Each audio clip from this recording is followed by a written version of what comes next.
hubby ko guys, nag-order siya ng pagkain namin. Then ako ito, naghihintay.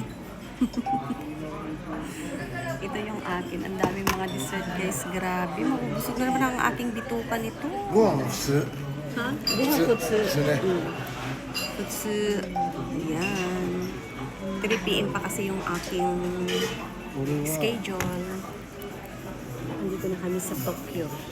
Kanina nasa Chiba kami, ngayon nasa Tokyo na. Diba? Ang galing namin. Magdadalawang oras din ang biyahe namin guys kanina. 何度目に Nalilito siya o nalilito kung ano. Ang laki ng iPad niya guys.